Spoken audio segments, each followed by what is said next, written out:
And we're back here at WRC. Uh, First of all, I want to thank our Lord Jesus Christ for this blessed day. And we're here to review and unbox this Dragon Ball figure from Bandai. This is Whis. Uh, this Whis is a limited figure because it has this one. You can check at Google or YouTube that this Wiz is a limited version. And beside Wiz, here is Berus. Berus is not limited but it's hard to find. Yan. So, i-unbox natin sila ngayon para makita natin yung figure. Yan, dalawa ang i-unbox natin. Yes. But first, we're going to unbox si Wiz muna para makita natin ang itsura ni Wiz nang wala sa box. Okay? Now, let us unbox Wiz na. I'm going to open him here at the side. There.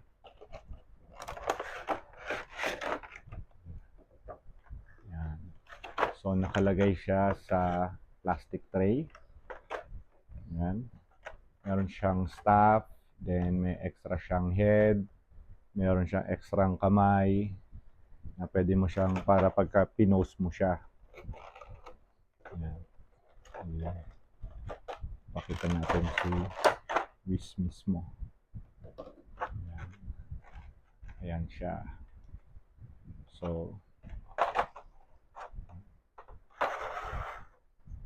ayan. So articulated din siya. So, pwede siyang magalaw.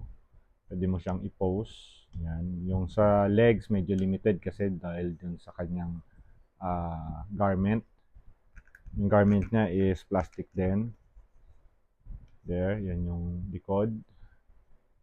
But yung arms, pwede mong galawin yan. Pwede mo siya, yung elbows. There. Yan yung ulo. Then yung torso niya, pwede mo rin i-ayos kung gusto mo siyang i-pose. Then, kung gusto mong palitan yung mukha niya, ayan, pwede siyang nakapikit, na natutuwa, yung isa nakangiti. Then, pwede mong palitan yung kamay, na nakaturo. Yan. Then, ito yung staff niya. Yan. Pero ito siya mismo. Yan ang ano niya, tsura niya. Ngayon, we'll unbox naman si Berus.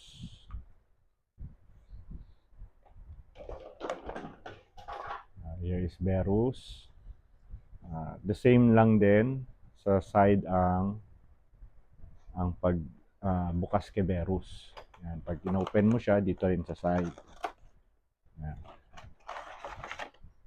So, same with Wiz. Yan, meron siyang extra ulo. Ayun yung buntot niya. May extra siyang kamay para kung gusto mo siyang i-pose. Yan, tignan natin siya maigi. Here.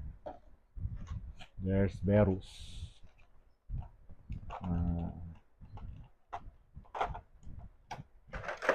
Berus is also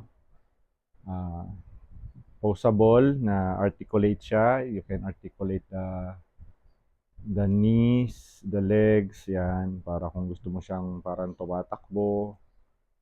Yan, like he's running or kung gusto mo para siyang sumipa.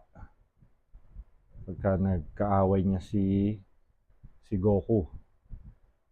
Yan, pwede mo siyang i-pose. Even yung torso niya, you can move also the torso. Yan, and also the head. You can change his head.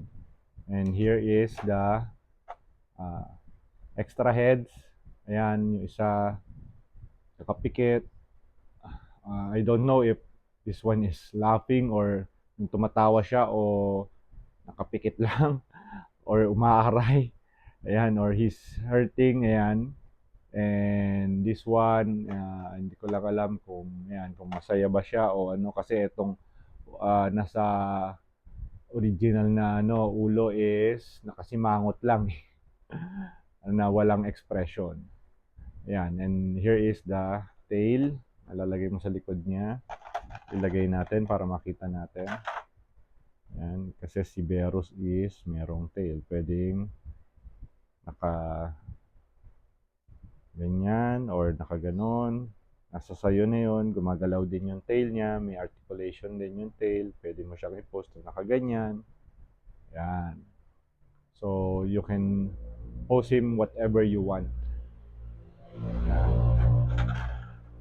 Ayan. And there you go. Ayan. There's Berus and Whis.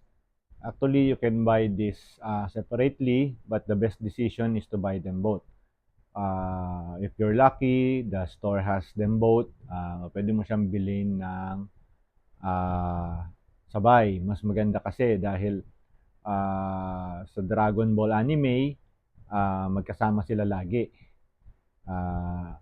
And also, yung pag naglalaban sila ni Goku, or ni Vegeta, or nung tinitraining ni Whis si Goku and Vegeta, magkasama sila lagi. So, the best decision is to buy them both na kagad. If you have the budget, then okay yun. But sometimes, yun nga lang, mabibili natin siya separately dahil yung ibang store, hindi sila magkasama. Wala yung isa, especially kay Whis, medyo collector's edition tong si Whis kaya medyo mahirap. And there you go. Please like and subscribe to my channel, and thank you for watching. Bye!